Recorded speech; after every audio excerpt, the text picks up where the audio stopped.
یہ جو مخالفتیں ہیں نا لوگوں کی، یہ بھی آہستہ آہستہ آپ کو کیا بنا دیتی ہیں؟ بہادر بنا دیتی ہیں. آہستہ آہستہ آہستہ آپ کے اندر ایک پاور پیدا ہوتی ہے. تو سوشل میڈیا پہ ہر جگہ ہماری عزت ہو رہی تھی، جہاں جا رہے ہیں نائس ٹو میٹ یو. جب میں سوچتا تھا کہ یار میں تو چھوئی ہوئی ہوتا جا رہا ہوں بالکل، اور مجھے ڈر یہ ہوتا تھا کہ شہرت کی وجہ سے میں کہیں بگڑ نہ جاؤں، حق بیان کرنا نہ چھوڑ دوں. میں جب بہت زیادہ شہرت ہو جاتی ہے نا ہر جگہ ہی، ہمارے حضرت مفتی رشید احمد صاحب فرمایا کرتے تھے کہ جس شخص کی ہر جگہ تعریف ہو رہی ہو نا، یہ میں نے اپنے شیخ سے بہت بار یہ بات سنی ہے، جس شخص کی ہر جگہ تعریف ہو رہی ہو سمجھ لو کہ اس میں مداہنت ہے. مداہنت پتہ ہے کسے کہتے ہیں؟ دہن عربی میں تیل کو کہتے ہیں. تیل میں کیا ہوتی ہے؟ پھسلن. جہاں تیل پڑا ہوگا آپ پھسل جاؤ گے نا. کیا خیال ہے؟ تو جو آدمی ماحول دیکھ کے پبلک کے کو فیور لینے کے لیے انہی کی باتیں کرنا شروع کر دے، ہر جگہ لوگوں کی مطلب کی باتیں کرنا شروع کر دے، تو اس کی تو پاپولیرٹی دنیا میں بڑھ جاتی ہے. لیکن فرمایا کرتے تھے کہ عبداللہ ابن مبارک بہت بڑے محدث گزرے، ان کا ملفوظ سنایا کرتے تھے کہ جس آدمی کی ہر جگہ تعریف ہو رہی ہو اور ہر جگہ سے اس کو محبتیں مل رہی ہوں، تو اغلب یہ ہے، غالب یہ ہے کہ وہ بندہ راستے سے ہٹ گیا ہے، وہ ٹریک سے ہٹ گیا ہے. کیونکہ ایسا ہوتا نہیں ہے کہ آپ کو ہر جگہ سے آپ کو فیور مل رہا ہو. یہ اس کی علامت ہے کہ آپ سب جگہ سے پیڑے کھانے کے موڈ میں، آپ کسی کو ناراض نہیں کر رہے ہیں. تو اس لیے یہ جو ماحول بنا ہے نا سوشل میڈیا پہ، اس سے مجھے ضمیر میرا مطمئن ہوا ہے کہ یار شکر ہے چلو ہم نے جس بات کو صحیح سمجھا اس کو آگے پارسل کر دیا، پبلک کی ہم نے پرواہ نہیں کی. اچھا لوگ یہ بھی ایک بات، میرا ٹاپک چینج ہوتا ہے کیا کروں، لوگ ایک یہ بھی کہہ رہے ہیں کہ حکومت کے فیور دے رہے ہیں، حکومت کے فیور دے رہے ہو. میں آپ کو ایک یقینی بات بتاؤں جو مشاہدہ ہے، پاکستان میں حکومت کے فیور میں بات کرنا مشکل ہے، حکومت کی مخالفت میں بات کرنا آسان ہے. کیونکہ جب آپ حکومت کے فیور میں بات کرتے ہو نا، ساری عوام آپ کے دشمن ہو جاتی ہے، حکومت سے آپ کو 2 ٹکے بھی نہیں ملتے، سمجھ رہے ہو. اور جب آپ گورنمنٹ کے خلاف بات کرتے ہو تو پورے ملک کی نظر میں ہیرو بن جاتے ہو، بہادری کا خطاب ملتا ہے آپ کو. یہ حقیقت ہے. میں نے پچھلے بیان میں ایک مثالوں سے بات سمجھائی تھی کہ انسانی فطرت ہوتی ہے ہمیشہ کمزور کا ساتھ دینا. انسانی فطرت یہ ہے کہ ہمیشہ فیور کس کو دینا؟ بولو، کمزور کو فیور دینا. قطع نظر اس سے کہ یہ کمزور ظالم ہے یا مظلوم ہے، یہ انسانی نیچر ہے. کیوں نیچر ہے؟ کیوں؟ میں نے ایک مثال سے بات سمجھائی تھی کہ ایک ڈھالے والا بائک والے کو مار دے اور غلطی بائک والی کی ہو تو لوگ پکڑتے کس کو ہیں؟ ڈھالے والے کو. حالانکہ غلطی کس کی ہے؟ بائک والے کی. آپ نے اکثر دیکھا ہوگا روڈوں پہ حکومت اور عوام ایک دوسرے کے خلاف ہوں اور اس میں حکومت صحیح ہو، فرض کرو، ہمیشہ حکومت ٹھیک نہیں ہوتی ہے، فرض کرو حکومت ٹھیک ہو، لیکن جتنے صحافی ہیں وہ فیور کس کو دیں گے؟ پبلک کو. کیونکہ کمزور کون ہوتا ہے؟ پبلک. طاقت کس کے پاس ہوتی ہے؟ حکومت کے پاس ہوتی ہے. یہ پتہ ہے کیوں کرتے ہیں لوگ؟ کیونکہ کمزور کو جب آپ فیور دیتے ہیں تو اس سے میسج یہ جاتا ہے کہ آپ طاقتور سے ڈرتے نہیں ہو. جیسے بائک والے کی غلطی تھی، ڈھالے کے آگے آ گیا اور گر گیا، خود ہی گھسا ہے غلط ٹریک پہ. اکثر بائک والے خود ہی تلاش کر رہے ہوتے ہیں کدھر جا کے پھٹنا مناسب رہے گا. ہاں میں نے تو خود بائکیں چلائی ہیں، میں نے اتنی بائکیں چلائی ہیں آپ کی سوچ ہوگی. GTO 125 جو کاواساکی تھی وہ چلائی ہے بہت زیادہ، اور ہونڈا 125 یہ جو ہونڈا 125 ہے نا، CG 125 یہ، اور GTO کاواساکی 125 یہ دونوں بائکیں میں نے چلائی نہیں ہے. چلانے کا لفظ ہلکا ہے، اتنے کلومیٹر چلائی ہے کہ میں کسی کو بتاؤں تو لوگ مانتے نہیں ہیں. ایک تو مجھے یاد ہے 30,000 کلومیٹر میں کمپلیٹ کر چکا تھا بائک پہ. 30,000 کا مطلب ہے زمین کے چکر لگا لو آپ اس میں. تو اتنا، کیونکہ میری بہت لمبی ڈرائیو تھی تو مجھے پتا ہے کہ بائکوں والے مظلوم کتنا بنتے ہیں. ہم بھی ایسے ہی چلاتے تھے یوں یوں کر کے. کئی دفعہ تو میں گرا ہوں، کئی دفعہ مرتے مرتے بچاؤں میں، اللہ کا شکر ہے بچ گیا. ایک دفعہ تو مجھے یاد ہے ایک ٹرک والا ٹرک اڈے پہ، یعنی ٹرک اسٹینڈ جہاں سے میرا روز گزر ہوتا تھا. اب دیکھو جب آپ نے ٹرک کو اوورٹیک کرنا ہے رائٹ سائڈ سے اوورٹیک کریں نا، لیکن ہمیں یہ لگتا تھا ہم ادھر سے گھوم کے گئے تو اتنے کلومیٹر گویا ہمارا سفر لمبا ہوا، لیکن کچھ بھی نہیں ہو رہا یار، 1 میٹر بڑھ جائے گا. بائک والا ہمیشہ گھسے گا لیفٹ سائڈ سے، ہم بھی گھسنے لگے بھائی ادھر سے کون جائے. اب اس کا جو گلاس ہوتا ہے نا ٹرک والے کا وہ اتنا اوپر تھا، ٹریلر نہیں ہوتے یہ جو، اس کو نیچے اتنا، بائک والا تو نظر ہی نہیں آ رہا، اس کو تھوڑی نظر آئے گا جب بالکل آپ قریب پہنچ جاؤ گے، وہ تو پیچھے کا دیکھ رہا ہے نا. اب میں اتنے قریب پہنچ چکا تھا، CG 125 تھی میرے پاس، اس نے جب گاڑی ٹرن ماری ہے نا تو میں اس کے ٹائر کے نیچے آنے والا تھا. میں نے زور سے چیخ ماری ہے، وہ شکر ہے اس کا شیشہ کھلا ہوا تھا، وہ چیخ کی آواز گئی ہے اندر اور اس نے بریک لگائی، جھانک کے دیکھا اس نے باہر تو حضرت اقدس بریگیڈیئر مفتی طارق مسعود صاحب شہید ہوتے ہوتے بچ گئے. اگر شہید ہو جاتا فرشتوں نے تو میری ٹھکائی کرنی تھی، لیکن پبلک کس کی ٹھکائی کرتی؟ اس کی، حالانکہ اس کی غلطی 0 تھی. ایک اور دفعہ یہ پاپوش میں جا رہا تھا بائک میں، اور کمال کی بات ہے رشتہ لینے جا رہا تھا، جھوٹ نہیں بولوں گا آپ سے میں، میری رشتے کی بات ہو چکی تھی ابھی، یعنی طے ہو گیا تھا، اب تاریخ طے وے چل رہی تھی, تو میں یہ جو پجارو والے ہوتے ہیں یہ جا رہے تھے, میں لیفٹ سائڈ پہ وہی اوورٹیک کرنے کی کوشش کی, میں نے لیفٹ سے نا لیفٹ روڈ پہ مڑنے کی کوشش کی, وہ پجارو والے نے گاڑی موڑی ہے تو میں ٹکرا کے نیچے گرا ہوں. خیر اس نے انسانیت دکھائی, آ کے مجھے اٹھایا, میں بچ گیا, بائک ٹیڑھی میڑھی ہو گئی, میں ٹیڑھا میڑھا نہیں ہوا ورنہ وہ رشتہ ٹوٹ جاتا ہمارا. خیر مجھے لگا کہ غلطی میری ہے, تو ہم پھر تو میری مجھے یاد ہے جو میری ابھی حاضر سروس ساس ہیں یہ اس وقت بنی نہیں تھی لیکن رشتہ طے ہوئے, انہوں نے پھر صدقہ کیا تھا کہ ہمارا ہوتے ہوتے رہ جانے والا بلکہ ہو جانے والا داماد بچ گیا زندہ. انہوں نے صدقہ کیا باقاعدہ جب ان کو پتا چلا نا ایسا ہوا ہے. تو اگر کچھ ہو جاتا, لوگوں نے پکڑ کے مارنا کس کو تھا؟ پجارو والے, 4 بندے بیٹھے ہوئے تھے اس میں. تو میرے بھائی یہ حقیقت ہے کہ لوگ فیور کس کو کرتے ہیں, یہ غلط کیا میں نے, میں اب نہیں کرتا میں ایسے, اب تھوڑا پڑھا لکھا ہو گیا ہوں اس لیے اب نہیں کرتا میں ایسے. تو میں لوگوں کو بھی منع کرتا ہوں بائک جو ہے نا تمیز سے چلایا کرو, کیونکہ مرو گے بھی تم, تمہاری غلطی سے, اور پٹے گا کون؟ وہ بندہ پٹے گا.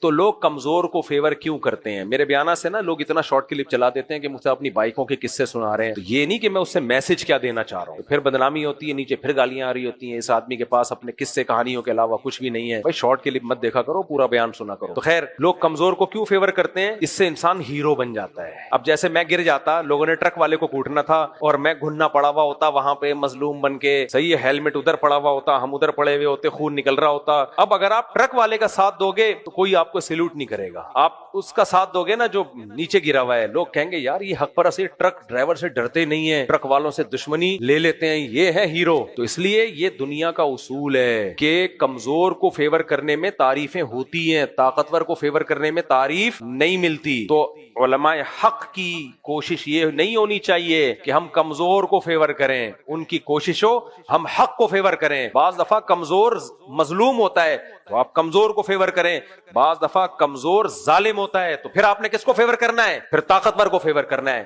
تو میں فیمنسٹ عورتوں سے بات شروع کی تھی میں نے, فیمنسٹ یہی کر رہی ہیں, عورت چونکہ کمزور ہے لہذا وہ اس کمزوری کو فیور کر کے منجن بیچ رہی ہوتی ہیں. فیمنسٹ عورتیں کہ دیکھو ہم کمزور کا ساتھ دے رہے ہیں, اور مرد چونکہ طاقتور ہے لہذا مردوں کے حقوق پہ کوئی آواز اٹھائے بدنام ہو جاتا ہے وہ. آپ مردوں کے حقوق پہ آواز اٹھا کے دیکھو, آپ کو مردوں کی طرف سے ہی گالیاں پڑنا شروع ہو جائیں گی, مردوں کی طرف سے ہی گالیاں پڑنا شروع ہو جائیں گی. میں نے بے شمار وکیل دیکھے خواتین کے حقوق پہ آواز اٹھاتے ہیں, بہت اچھا کرتے ہیں. ایک وکیل مجھے نظر آیا جو مردوں کے حقوق پہ بات اٹھاتا ہے, اس کو میں نے باقاعدہ لاہور سے بلایا, پوڈ کاسٹ کی, کھانا کھلایا, بھیجا. میں نے کہا ٹھیک ہے خواتین کے حقوق پہ بھی آواز اٹھانی چاہیے, ہماری بھی بہن بیٹیاں ہیں بھائی, ہماری بھی مائیں ہیں, ہمیں خوشی ہوتی ہے کوئی عورت کے حقوق پہ آواز اٹھائے, لیکن اٹھانے والے بہت ہیں آواز عورت کے حقوق پہ. مردوں کے حقوق پہ آواز اٹھانا یہ جگر کا, کیونکہ آپ کو کوئی فیور نہیں ملے گی. تو اس لیے میرے بھائی یہ جو ہم نے بات کر دی نا ابھی جو جامعہ افسا کے ٹاپک پر سب عوام کی مخالفت کر لی, بزدلی نہیں ہے, اٹ از کالڈ بہادری. ٹھیک ہے, یہ بزدلی ہوتی تو ہم پبلک کا فیور لے رہے ہوتے اور ہم بھی وہی بات کرتے, ہیرو بن جاتے ہیں ہم. یہ کوئی بات نہیں ہوتی ہے. اور سچ جو ہے نا, سچ کے پاؤں مضبوط ہوتے ہیں. بالآخر جیتتا کون ہے؟ سچ. مدد, یا علی مدد, یا غوث آدم مدد, یا رسول اللہ مدد, یہ نعرے لگانا بولو نا چھوڑ دو. صرف کیا چلے گا؟ یا اللہ مدد, اس کے علاوہ کوئی نعرہ نہیں لگانا. مدد کس سے مانگی جائے گی؟ اللہ سے. بار بار واقعہ سناتا ہوں نا, ایک بندے نے کہا میرا آدھا دھڑ فالج ہو گیا ہے, ہر جگہ چلا گیا, ٹھیک نہیں ہو رہا, سنا ہے کہ مزار پہ جانے سے ٹھیک ہو جائے گا, مزار میں جو بابا ہیں ان کے پاس جاؤں گا وہ ٹھیک کر دیں گے, ان کی کرامت ہے. میں نے کہا وہ ان کے دونوں دھڑ کام نہیں کر رہے, تبھی تو ان کو قبر میں دفنایا ہے.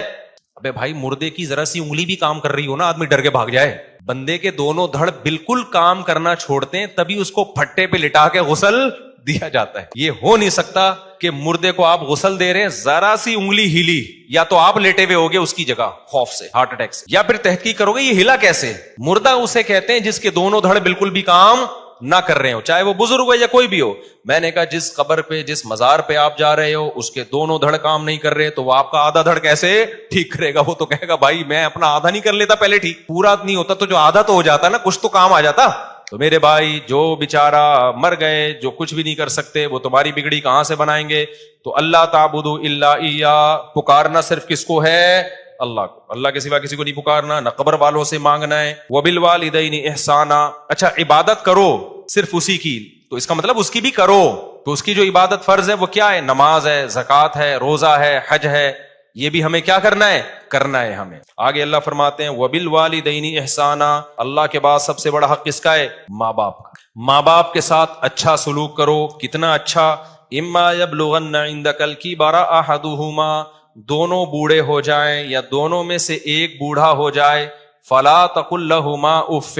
اب بڑھاپے میں ان کی طبیعت میں چڑچڑا پن پیدا ہوگا, بات بات پہ ان کو آئے گا غصہ, اور آپ نے ان کو جوانی میں پورا نچوڑ لیا, اسکول کی فیسیں بھی لے لیں, اماں نے ساری زندگی روٹیاں پکا پکا کے آپ کو کھلا دیں, صبح اسکول تیار کر کے بھیجتی رہی, شام کو آپ کا انتظار کرتی رہی. اس وقت آپ بچے تھے, کوئی آپ کے سر پہ ہاتھ رکھنے والا نہیں تھا, باپ نے بھی عزت دی اور ماں نے بھی بولو عزت. اب آپ جب جوانی کی دہلیز پہ قدم رکھو گے, ماں باپ بڑھاپے کی طرف جانا, ابا ریٹائر ہو گئے, ابا کی چھوٹی موٹی پینشن آ رہی ہے, اماں بھی کیا ہو گئیں, بوڑھی ہو گئیں. اب آپ کو ابا اماں کھلنے لگے, یہ کھانستے کیوں ہیں, یہ اماں ہر وقت چیختی چلاتی کیوں ہیں. انگریز نے اس کا بہترین حل سوچا, اٹھا کے عیدی سینٹر میں جمع کرا دو, کیونکہ وہ کہتا ہے ترقی, ایکچولی لائف کو کیا کرو, انجوائے کرو. گورا یہی کہتا ہے, تمیز سے ملو ہر ایک سے. گورے کے اخلاق بہت اچھے ہوتے ہیں, واقعی اچھے ہوتے ہیں. اب جب بھی پاکستان ہو کوئی نہ کوئی بڑا نظر آ رہا ہوتا ہے ہمیں, بہت اچھے اخلاق ہوتے ہیں, لیکن ابا اماں کے لیے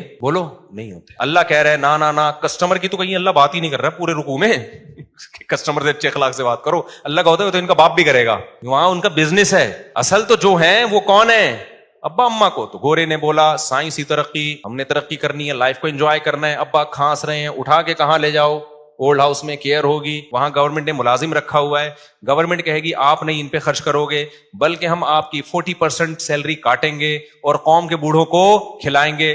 بڈھا کہتا ہے ماشاءاللہ گورنمنٹ ہماری کتنی اچھی, اور پاکستان میں گورنمنٹ بوڑھوں کو نہیں کھلاتی. بھائی پاکستان میں اولاد بوڑھوں کو کھلاتی ہے, گورنمنٹ اس لیے نہیں کھلاتی. گورنمنٹ تو ویسے بھی کسی کو نہیں کھلاتی, گورنمنٹ کا کام تو کھانا ہے, کھلانا تھوڑی ہے. کیا خیال ہے بھائی, زیادہ ہو گیا, چلو آگے. اچھے بھی لوگ بھی ہیں, بہرحال اچھے لوگ بھی ہیں الحمدللہ. گورنمنٹ میں کچھ لوگ کھلانے والے بھی ہیں, یہ میں مکھن لگانے کے لیے نہیں کہہ رہا, چونکہ جب میں ٹریولنگ کی ہے نا تو کچھ خاندانی لوگ بھی ہمیں ملے ہیں, اور ہر جماعت میں ہیں. تو خاندانی لوگ ہر جگہ مارکیٹ میں ہیں ذرا تھوڑے, تو اس لیے ظاہر ہے جو اکثریت سامنے آتی تو مارکیٹ میں نظر تو وہی آتا ہے نا, لیکن کچھ اچھے لوگ بھی ہیں الحمدللہ. تو بہرحال اللہ میاں نے کہا کہ سب سے زیادہ حق کس کا ہے, ماں باپ کا. ان کے ساتھ اچھا سلوک کرنا ہے. اچھا سلوک کیسا, کہ جب بوڑھے ہو جائیں, اب تمہارے کسی کام کے نہیں ہیں, تو اب اصل میں تو خدمت شروع ہوئی ہے. اب کیا ہے, حق حقوق تو اب شروع ہو رہے ہیں. تو پہلا حق اپنی زبان پہ کنٹرول. عیدی سینٹر جمع کرانا, تو یہ آپ سے کوئی ملے کہ میں نے اپنے ابا کو جمع کرا دیا عیدی سینٹر, بتاؤ آپ کی نظر میں اس کی کوئی عزت رہے گی؟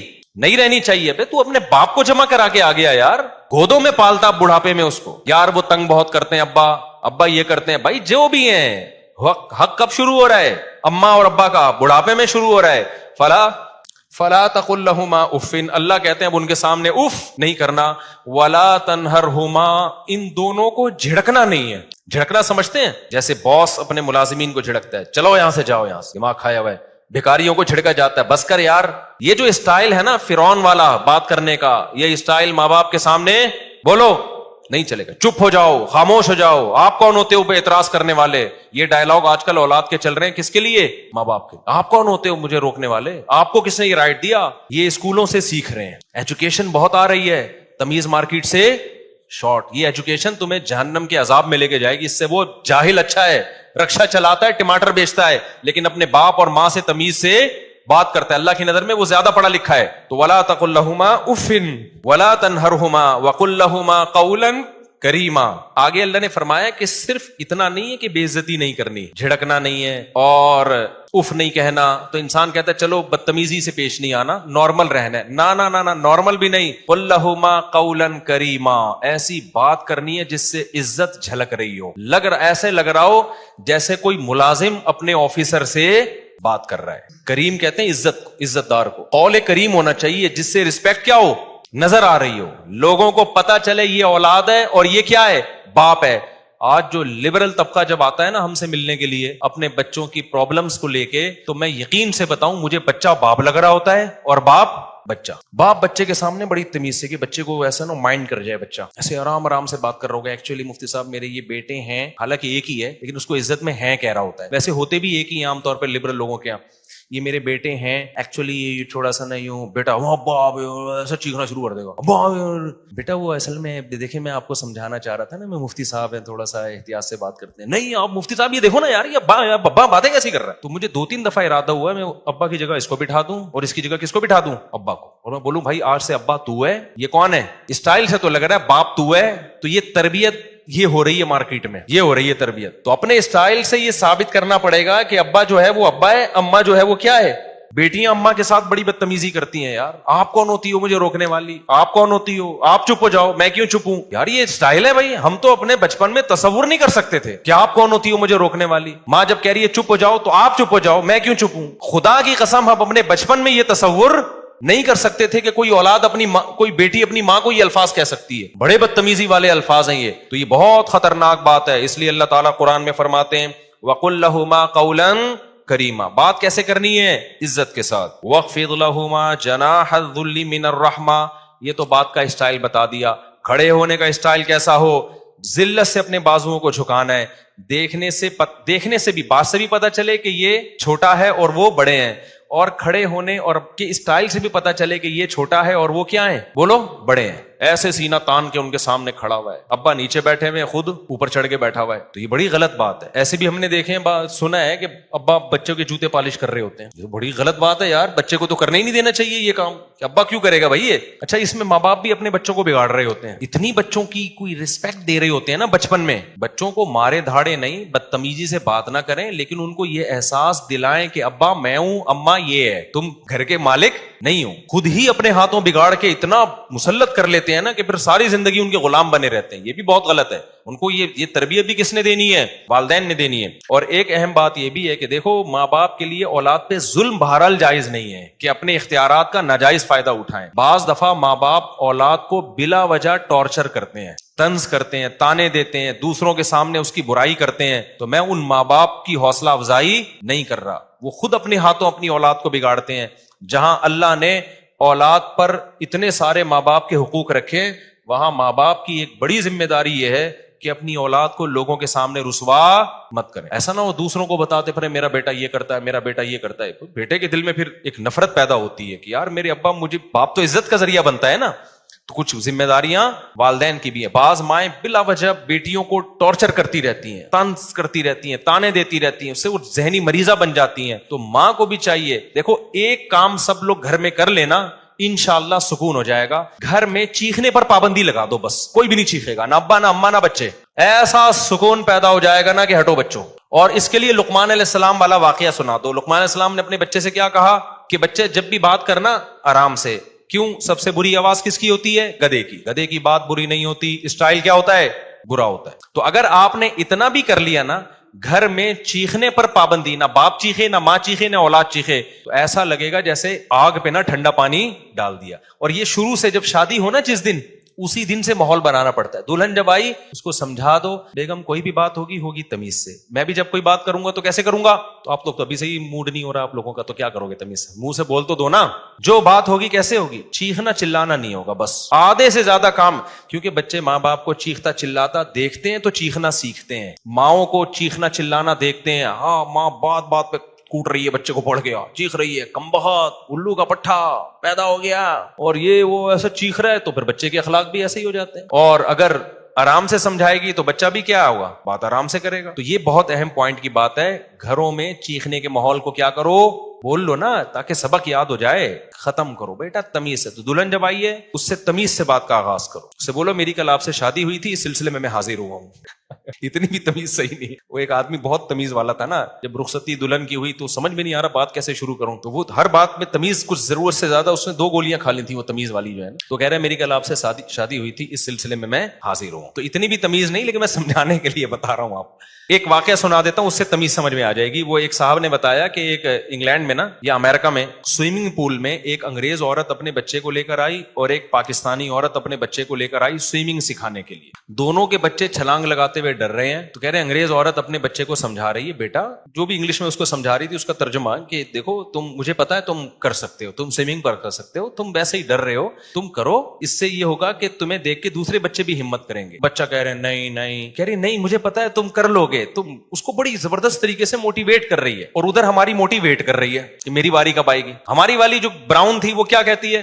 ان صاحب نے، وہ مولوی صاحب تھے، مجھے قصہ سنا رہے تھے، وہ کہہ رہی لگانا چھلانگ. بچہ کہہ رہا نہیں، بے غیرت، $50 یا پتہ نہیں $100 ضائع کروا دیے میرے. اس وقت تو بڑا چیخ رہا تھا، امی سوئمنگ کرا دو، الو کے پٹھے، لگانا چھلانگ. کمینہ اور وہ پھر بس وہ وہاں مارنے پر تو پابندی ہے، ورنہ یہاں ہوتا تو طبیعت سے اس کا کباب بن جاتا بچے کا پٹ پٹ کے نا. لیکن زبان سے جتنے تانے دے سکتی تھی نا بے غیرت، وہاں تو شور مچایا ہوا تھا، پیسے ضائع کروا دیے. کہہ رہے میں دیکھ رہا ہوں یار یہ گوری ہے، یہ اپنے بچے سے کیسے بات کر رہی ہے، اور ہماری دیسی جو ہے. تو وہ جو اسٹائل تھا نا گوری کا، وہ قرآن و سنت کے مطابق تھا. ہماری والی قرآن و سنت کو مانتی ہے لیکن اس کو فالو نہیں کر رہی. تو اپنے نبی کو دیکھو، نبی نے اپنے بچوں کے ساتھ کیسا معاملہ کیا ہے. حضرت حسن حسین آپ کے کمر مبارک پہ بیٹھ جایا کرتے تھے. تو بچوں کو بگاڑنے میں ماں باپ کا بھی دخل ہوتا ہے. بہرحال ہم بچوں کو یہی کہیں گے تمہارے ماں باپ نے تمہیں سنوارا ہو یا بگاڑا ہو، لیکن تم پر بہرحال ان کا حق ہے. اب ایسا نہ ہو کہ آپ ابا سے بولو ابا چونکہ آپ نے مجھے بدتمیزی سکھائی ہے میں بات بدتمیزی سے ہی کروں گا. آپ کو تمیز ہی سے بات کرنی پڑے گی، کیونکہ ہم ماں باپ کی فرما برداری اور ان کے ساتھ حسن سلوک ماں باپ کی وجہ سے نہیں کرتے. کس کا حکم سمجھ کے کرتے ہیں؟ اللہ نے حکم دیا، اللہ پوچھے گا ہم سے. تو جب اللہ کا حکم ہے تو اب تو آپشن ہی نہیں ہے نا ہمارے پاس. اب میں جلدی سے آگے کے احکام بیان کر دیتا ہوں. آگے اللہ نے فرمایا وَآتِ ذِی الْقُرْبَى، آگے اللہ نے فرمایا اگر ماں باپ کے ساتھ کبھی بد کلامی ہو جائے تو پھر توبہ استغفار کا دروازہ کھلا ہوا ہے، کیونکہ اکٹھے رہتے ہیں ہمیشہ. کبھی اونچ نیچ ہو جاتی ہے تو مایوس نہ ہونا، توبہ کر کے اپنے احوال کی اصلاح کر لینا. آگے اللہ نے فرمایا وَآتِ ذِی الْقُرْبَى حَقَّهُ، قریبی رشتہ داروں کو ان کا حق دو. یہ بھی اللہ کا بہت اہم حکم ہے. قریب ترین رشتوں کا حق دوسروں سے زیادہ. 5 منٹ میں بس بیان ختم کر رہا ہوں. میں نے سوچا کہ 1 گھنٹے سے زیادہ نہیں بڑھنے دوں گا بیان. قریب ترین رشتہ داروں کو ان کا حق دو. آج سے عزم کریں، سب سے قریبی بھائی بہن ہوتے ہیں، پھر والدہ کے ابا اور اماں کے جو رشتہ دار ہیں، ماموں، چچا، پھپھو، خالہ، یہ ہیں، پھر ان کے بچے ہیں، اپنے بہن بھائیوں کے بچے ہیں. تو یہ سب سے کیا ہیں؟ قریبی. تو ان کو ان کا حق دو. کیا مطلب؟ ان میں کوئی غریب ہے، مسکین ہے تو آپ کی ذمہ داری ہے آپ تفتیش کریں کہ کون مستحق ہے. اس کو مانگنے کا موقع نہ آئے، آپ نے خود اس کے ساتھ تعاون کرنا ہے، پوچھنا ہے. آگے اللہ فرماتے ہیں والمسکینہ، غریبوں کو ان کا حق دو، مسافروں کو دو. مسافروں کو کیسے چونا لگایا جاتا ہے؟ کوئی مسافر آ جائے نا ٹیکسی والے کے پاس، ٹیکسی والے کو پتا چل جائے کہ یہ مسافر ہے، ٹیکسی والا اس کو 10 کے 4 گنا ریٹ بتا رہا ہوتا ہے. اس کو پتا ہے اس کو یہاں کے ریٹ پتہ ہی نہیں ہے. ہم بچپن سے دیکھ رہے ہیں. پہلے تو گورے بہت آیا کرتے تھے، ورلڈ ٹریڈ سینٹر کے بعد آنا بند ہو گئے. پہلے گورے بہت آیا کرتے تھے. ہمیں یاد ہے جب انگریز آتے تھے نا تو وہ ٹیکسی والے نا ان کو ڈبل سے بھی زیادہ کرایہ بتاتے تھے. حالانکہ کوئی بھی مسافر ہے بھائی، جب دوسرے تو وہ رعایت کا مستحق ہے. لاہور میں ہم جاتے تھے تو ٹیکسی والے کو پتا چل جاتا تھا ہماری اردو سے یہ کہاں سے آیا ہے، کراچی. ٹیکسی والا چونا لگاتا تھا، ہم کہتے تھے بھائی وہاں جانا ہے، گلی کے ساتھ طواف کرتا تھا وہ گلی میں. ہمیں پتہ ہی، ہم سمجھ نئی گلی آ رہی ہے، اسی گلی میں گھمایا جا رہا ہے. پھر جب 3-4 دفعہ وہی درخت آئے تو پھر اگلی گلی، او جناب 50 کلومیٹر دور. حالانکہ وہ اس کھمبے سے لے کے اس کھمبے تک گیا ہے. ہم سمجھ رہے ہیں بہت لمبی ٹریولنگ کر کے ہم یہاں پہنچے ہیں. جب رشتے داروں کو بتاتے تھے وہ کہتے ہیں بھائی یہ تو یہاں اترے تھے، یہاں سے یہاں تو 5 منٹ لگتے ہیں. لاہور والے ایسے ہوتے نہیں ہیں، لیکن مجھے 2-3 ٹکرے ہیں، ہوتے نہیں ہیں لیکن ہر جگہ، کراچی میں بھی ہوتے ہیں، لاہور میں بھی ہوتے ہیں، ہر جگہ ہوتے ہیں. تو یہ آپ کو جب پتا چل گیا بندہ کراچی کا ہے تو چونا نہ لگاؤ، بلکہ اس کو عزت دو. پنجاب والا جب کراچی آئے، آپ کو اس کی لینگویج سے پتا چل گیا یہ لاہور یا ملتان سے آیا ہے، تو بجائے چونا لگانے کے آپ اس کو کیا دو کہ یار اپنے کراچی میں آیا ہے تو ہم ایسا معاملہ کریں گے کہ اچھا امیج لے کے جائے گا. یار کراچی والے تو کیا ہوتے ہیں، بڑے خاندانی. لیکن پاکستان میں ہر آدمی کے پاس چونے کے ڈبے ہیں، ٹھیک ہے نا. وہ کہتا ہے یار کوئی بندہ ملے، ٹوپیاں لے کے بیٹھے ہوئے ہیں، کوئی بندہ ملے جس کے سر پہ آ جائے اس کو پہنا دو. تو یہ کام مت کرو، قرآن منع کرتا ہے. آگے اللہ فرماتے ہیں وَلَا تُبَذِّرْ تَبْذِيرًا، خرچ کرنا ہے، رشتہ داروں پہ بھی پھینکنا نہیں ہے. ایسا نہ ہو سخاوت کے جوش میں آ کے یوں اڑانا شروع کر دو اور پھر کل لوگوں سے بھیک مانگ رہے ہو. یہ کس سلسلے میں آئے جی؟ وہ میں نے بیان سن کے سخاوت اتنی کر دی تھی کہ آج میرے پاس گیس بجلی کے بل کے پیسے نہیں ہیں. کیا کرو، یہ شیطان کا کام ہے. آگے اللہ فرماتے ہیں وَإِمَّا تُعْرِضَنَّ عَنْهُمُ ابْتِغَاءَ رَحْمَةٍ مِّن رَّبِّكَ، بعض دفعہ کوئی رشتہ دار، کوئی غریب مسکین تمہارے پاس آتا ہے، اس وقت تمہارے پاس پیسے نہیں ہیں، وہ ہو مستحق، وہ پیشہ ور بھکاری کی بات نہیں ہو رہی، خوب سمجھ لو. اس وقت پیسے نہیں ہیں لیکن تمہیں پتا ہے بعد میں پیسے آ جائیں گے، تو اس سے نرم بات کہہ دو کہ بھائی ابھی نہیں ہے لیکن مجھے اللہ سے امید ہے کل انتظام ہو جائے گا تو کل میں تمہیں دے دوں گا. دیکھو کیسے اللہ کہاں تک سمجھا رہے ہیں. آگے اللہ نے فرمایا نہ اپنے ہاتھ کو گردن سے باندھو، کنجوس بن کے زندگی گزارو کہ جی وہ الماری سے روٹی لگا کے. بہت پرانا لطیفہ ہو گیا. ایک کنجوس آدمی کو بچے کہتے تھے ابا دیسی گھی لے کر آ، دیسی گھی لے کر آ. ابا کنجوس، اس نے کہا مہنگا ہے. بہرحال ایک دن ابا گھی کا ڈبہ لے آئے. جب بھی کوئی آئل یا گھی کا ڈبہ ہوتا ہے باہر بھی چکناہٹ ہوتی ہے، تو ابا نے کہا بیٹا گھی کے ڈبے سے لگا کے کھاؤ، جب تک باہر مکمل ختم نہ ہو جائے نا ڈبہ نہیں کھولے گا. وہ بچے بےچارے صبح ناشتے میں نا ڈبے کو چاٹ رہے ہیں. اب اس کو سفر پہ جانا تھا تو یہ ڈبہ الماری میں بند کر کے چلا گیا کہ کمبخت کھول نہ لیں گے. کئی دنوں کے بعد واپس آیا تو بچے سے پوچھا کہ بچوں تم نے گھی کا ڈبہ کھولا تو نہیں؟ نہیں ابا ہم نے نہیں کھولا. بیٹا پھر ناشتہ کیسے کرتے تھے؟ ابا الماری سے روٹی لگا لگا کے کھاتے تھے. وہ بھی کنجوس کے بچے تھے نا. ابا الماری سے روٹی لگا لگا کے کھاتے تھے. اس نے رکھ کے ایک تھپڑ لگایا. بغیر تو کچھ دن گھی کے بغیر صبر نہیں ہو سکتا تھا. یہ کیا ہے؟ ہاتھ گلے سے باندھ لینا. لا تجعل یدک مغلولۃ الی عنقک، اپنے ہاتھوں کو گردن سے مت باندھ. دیا اللہ نے اڑاؤ یار، خرچ کرو. لیکن ولا تبسطھا کل البسط، ایسے ہاتھ بھی نہ پھیلا دو. ایسا نہ ہو کہ اپنی چادر سے زیادہ پاؤں پھیلانا شروع کر دیے، جیسے شادیوں میں لوگ اڑا رہے ہوتے ہیں نا. ایک ولیمے میں ایسا پیسہ اڑایا، پھر مجھے آ کے کہہ رہے ہوتے ہیں آپ دوسری شادی کی بات کرتے ہو، خرچہ ایک میں اتنا ہو جاتا ہے. بھائی تم نے جس اسٹائل میں ولیمہ کیا اس میں تھوڑی، اس میں تو ایک بھی نہیں ہوتی. جو تم جس طرح کے خرچے کر رہے ہو ایسے اڑا رہے ہوتے ہیں ذرا ذرا سی تقریبات پر، اس کے بعد کچھ ہے ہی نہیں. اچھا یہ خوب سمجھ لو، ہر آدمی اپنی حیثیت کے مطابق خرچ کرے گا. بعض دفعہ لوگ کہہ رہے ہوتے ہیں وہ فلاں مالدار نے ڈیفنس میں اتنے بڑے ہوٹل میں ولیمہ کیا ہے اور اتنا لگژری کھانا، یہ تو اسراف ہے. بھائی اس کی کروڑوں کی آمدن ہے، اس کے لیے یہ دال چاول ہیں، ٹھیک ہے نا. تو یہ جو اسراف کی ڈیفینیشن ہے نا، یہ ہر ایک کے حق میں مختلف ہے. جن کو زیادہ دیا ان کے لیے کچھ بھی نہیں ہے، جن کو کم دیا ان کے لیے تو 2 دیگیں بھی ہو سکتا ہے بہتوں.